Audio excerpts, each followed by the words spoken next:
मध्य प्रदेश विधानसभा चुनाव में सियासी माहौल बनाने के लिए गृह मंत्री अमित शाह ने अपने कंधों पर बीड़ा उठा लिया। पीएम मोदी के बाद अमित शाह के पहुंचने से सियासी माहौल बन गया है। वहीं दूसरी तरफ एक सर्वे ने कांग्रेस की टेंशन बढ़ा दी और लगातार एजेंसियों के हाथ कुबेर का खजाना भी लग रहा है। मध्य प्रदेश में लगातार बदलते सियासी समीकरणों से जुड़ी तमाम बड़ी खबरों के साथ मैं सबा शाहिद शेख एक बार फिर से आप सभी का हमारे खास प्रोग्राम एमपी के रन में स्वागत करती हूँ। खबरों को विस्तार से जानने से पहले एक नजर आज की सुर्खियों।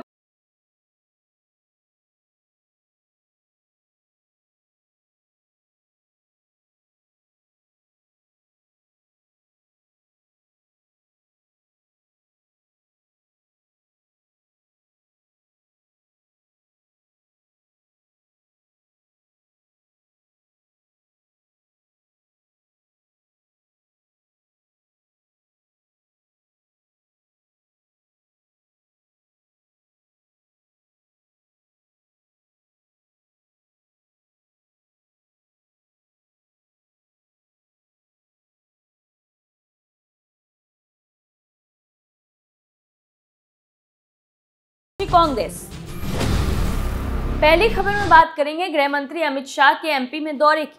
दरअसल विधानसभा चुनाव के लिए कांग्रेस भाजपा दोनों ने भले ही अपने पत्ते खोल दिए हैं, लेकिन कहीं ना कहीं जो चुनावी माहौल बनना चाहिए था उसमें कमी देखी जा रही है। लिहाजा अमित शाह के 3 दिनों के इस दौरे के बाद चुनावी माहौल में उबाल आने वाला है। आचार संहिता लगने के बाद अमित शाह का मध्य प्रदेश का ये पहला दौरा। अमित शाह जबलपुर, छिंदवाड़ा, उज्जैन में के साथ साथ मध्य प्रदेश में चुनावी माहौल बनाने पहुंच चुके हैं। चुनाव के चलते गृह मंत्री अमित शाह 3 दिन मध्य प्रदेश के दौरे में रहेंगे। गृह मंत्री शाह यहां पार्टी के बड़े नेताओं से मुलाकात करेंगे, लेकिन उससे पहले ही गृह मंत्री अमित शाह ने कांग्रेस को आड़े हाथों जरूर ले लिया। अमित शाह ने कहा है कि कांग्रेस राम मंदिर को लटका रही थी, भटक रही थी, अटका रही थी। 2019 में मध्य प्रदेश की जनता ने मोदी जी को दूसरी बार प्रधानमंत्री बनाया और मोदी जी ने चुपचाप एक दिन जाकर इसका भूमि पूजन कर दिया और 22 जनवरी को वहां पर राम लल्ला की स्थापना भी होने वाली है। राहुल बाबा मंदिर भी बन गया, तिथि भी बता दी, तनिक दर्शन करके आ जाना तो आपको भी संतोष हो जाएगा। शाह ने अपने संबोधन में वाल्मीकि जयंती पर वाल्मीकि जी को नमन करते हुए अपनी बातें शुरू की। उन्होंने कहा कि भगवान वाल्मीकि ने श्री राम के चरित्र को घर घर तक पहुंचाने के लिए वाल्मीकि रामायण की रचना की थी। आज वाल्मीकि जयंती के दिन भगवान वाल्मीकि को भी मैं प्रणाम करना चाहता हूं। उन्होंने कहा कि मित्रों, हर साल एक दिवाली होती है, एक होती है ना? जरा जोर से बोलो, कितनी दिवाली होती है?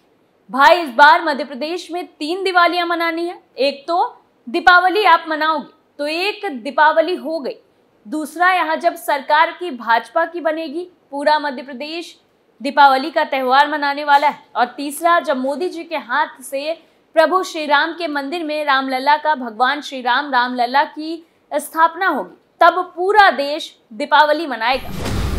दूसरी खबर में बात करेंगे प्रियंका गांधी के मोदी सरकार पर जुबानी हमले की। दरअसल मध्य प्रदेश विधानसभा चुनाव में कुछ ही दिन बाकी रह गए। ऐसे में राजनीतिक रैलियां और नेताओं का वार पलटवार जारी। इसी चुनाव माहौल में एमपी के दमोह में कांग्रेस महासचिव प्रियंका गांधी की रैली भी हुई। इस रैली में प्रियंका ने बीजेपी पर जमकर हमला बोला। उन्होंने कहा कि जल्द ही मौजूदा सरकार की विदाई होने वाली है। रोजगार के मुद्दे पर सरकार को घेरते हुए प्रियंका ने कहा कि पिछले 3 सालों में सिर्फ 21 रोजगार ही दिए गए। अपने भाषण में उन्होंने उद्योगपति को लेकर भी केंद्र सरकार पर हमला बोला। प्रियंका गांधी ने कहा कि देश में जितनी बड़ी बड़ी संपत्ति थी अपने उद्योगपति मित्रों को सौंप दिया गया। अगर देश में पैसा नहीं है तो अडानी जैसे उद्योगपति के हजारों करोड़ आपने माफ कर दी। उत्तर प्रदेश में भी रोजगार के नाम पर सिर्फ घोटाले हो रहे हैं। प्रदेश में कई पद अभी भी खाली, लेकिन भर्तियां बंद रखी गई। रोजगार के जो माध्यम है वो लगभग बंद हो चुके हैं।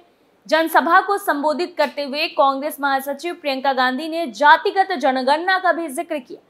उन्होंने इसका समर्थन करते हुए कहा कि हम चाहते हैं कि जातिगत जनगणना की जाए। हाल ही में बिहार में जातिगत जनगणना की गई, जिसमें मालूम चला कि वहां 84% जनता SC, ST, अडानी और अडानी OBC। लेकिन इन आंकड़ों को ध्यान में रखते हुए रोजगार पर नजर बनाए तो मालूम चलता है कि नौकरियों के बड़े बड़े पदों पर इनका प्रतिनिधित्व ही नहीं। सभा को संबोधित करते हुए प्रियंका गांधी ने की ये चुनाव मध्य प्रदेश के लोगों के भविष्य को बनाने वाला चुनाव है। उन्होंने आगे कहा कि क्या समझ रखा है महिलाओं को कि इन्हें अकल नहीं है, इसलिए आप लोग जब वोट करो सोच समझ करो। मैं आपकी जागरूकता सिर्फ भाजपा के लिए नहीं मांग रही हूं, बल्कि जागरूकता अपने लिए भी मांग रही हूं। तीसरी खबर में बात करेंगे चुनाव से पहले एमपी में एजेंसियों के ताबड़तोड़ एक्शन की, जिससे अपराधियों में हड़कंप मचा हुआ है और उनके मंसूबे पर पानी फेर दिया है। दरअसल एमपी में मध्य प्रदेश शासन लिखी नंबर प्लेट कार से 5 करोड़ रुपए के करीब हीरे और सोने के जेवरात पकड़े गए। कार भोपाल से रीवा की तरफ जा रही थी। पुलिस की एसएसटी टीम ने गाड़ियों को चेकिंग के दौरान 3 बैग में रखे हीरे और सोने के जेवरात के साथ 2 युवतियों सहित 4 लोगों को गिरफ्तार किया है। सूचना मिलने पर एसडीएम एमपी द्विवेदी और एसडीओपी भारतेंदु शर्मा नागौर थाना पहुंचे और पूछताछ। कार में सवार लोगों की तरफ से किसी भी तरह के दस्तावेज नहीं दिखाने पर पुलिस ने इनकम विभाग को इसकी जांच का जिम्मा सौंपा है। सतना जिले में विधानसभा चुनाव के चलते आचार संहिता लागू की गई। इस दौरान रुपये, जेवरात, अवैध रूप से शराब परिवहन रोकने के लिए पुलिस ने एसएसटी टीम गठित की हुई है। नागौर थाना प्रभारी अशोक पांडे ने बताया कि पुलिस ने ज्वेलरी का मूल्यांकन कराया और उसे जब्त कर लिया। पकड़ी गई डायमंड और ज्वेलरी 5 करोड़ 20,98,000 रुपए के करीब आकी गई। कर्मचारी की तरफ से बताया गया कि कंपनी का मुख्य ऑफिस मुंबई में है और इसका रीजनल ऑफिस भोपाल में। जेवरात और डायमंड की जानकारी इनकम टैक्स डिपार्टमेंट को दे दी गई है। अब आगे की जांच इनकम टैक्स विभाग करेगा। चौथी खबर में बात करेंगे उस सर्वे की जिसने कांग्रेस की टेंशन बढ़ा दी। दरअसल मध्य प्रदेश विधानसभा चुनाव में क्या बीजेपी को जोर का झटका लगने जा रहा है? क्या सत्ताधारी पार्टी आगामी चुनाव में पिछड़ने जा रही? ये सवाल एक चुनावी सर्वे में सामने आए चौंकाने वाले नतीजों से उठे। हम बात करें जी न्यूज C4 सर्वे की, जिसमें कांग्रेस को बढ़त का अनुमान जताया गया है। जी न्यूज के इस ताजा सर्वे में बीजेपी को करारी शिकस्त मिलती दिख रही है। कांग्रेस सूबे में सबसे बड़ी पार्टी बन सकती है। चुनावी कार्यक्रम के मुताबिक सूबे में 17 नवंबर को एक ही फेज में वोटिंग। इससे ठीक पहले सामने आए इस लेटेस्ट सर्वे ने सत्ताधारी बीजेपी की टेंशन जरूर बढ़ा दी है। तो वहीं मध्य प्रदेश विधानसभा में कुल 230 सीटें हैं। अगले महीने की 17 को वोटिंग से ठीक पहले जी न्यूज C4 सर्वे सामने आया। इस सर्वे में कांग्रेस को बम्पर सीटें आती दिख रही है। कांग्रेस को 132 से 146 सीटें आ सकती है। बीजेपी को 84 से 98 सीट मिलती दिखाई दे रही है। वहीं अन्य के खाते में भी 5 सीटें आने के आसार जताए गए। एमपी चुनाव को लेकर इस सर्वे में वोटिंग परसेंट भी काफी कांग्रेस के पक्ष में जाता दिख रहा है। भारतीय राष्ट्रीय कांग्रेस को 46% वोट परसेंट मिले। सत्ताधारी बीजेपी 43% वोट परसेंट के साथ दूसरे नंबर पे है। निर्दलीय और अन्य के 11% वोट मिलते दिख रहे हैं। मध्य प्रदेश विधानसभा में इस बार महंगाई सबसे बड़ा मुद्दा रह सकता है। जी न्यूज के ताजा सर्वे में यह खुलासा सामने आया है। सर्वे के मुताबिक 25% लोग मानते हैं कि महंगाई इस चुनाव में सबसे बड़ा मुद्दा है।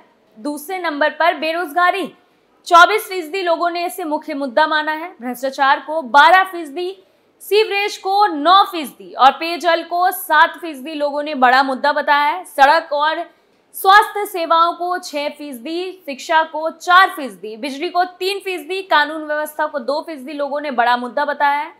फिलहाल ये आंकड़े मध्य प्रदेश विधानसभा चुनाव से ठीक पहले आए सर्वे में आए हैं। चुनाव की तारीखें जैसे जैसे करीब आ रही है, सियासी घमासान तेज होता जा रहा है। एक तरफ पार्टियां लगातार उम्मीदवारों की लिस्ट जारी कर रही है, तो वहीं चुनाव प्रचार भी तेज होता जा रहा है।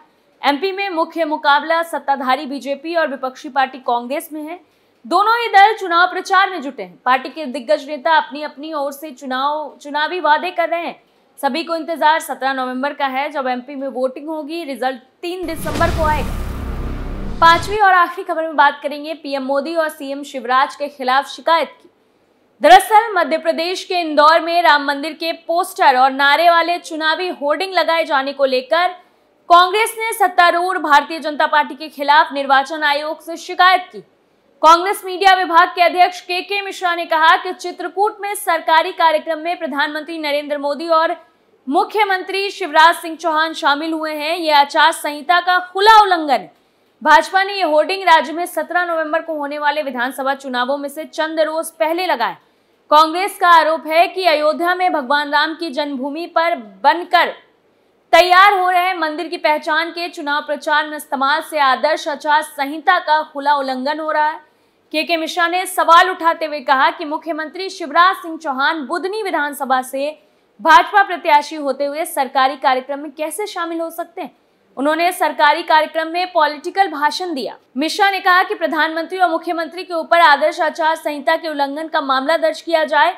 वहीं भाजपा ने इस इल्जाम को खारिज करते हुए दलील दी है कि वो अपने हर चुनावी घोषणा पत्र में कहती रही है कि ये मंदिर बनाना चाहिए।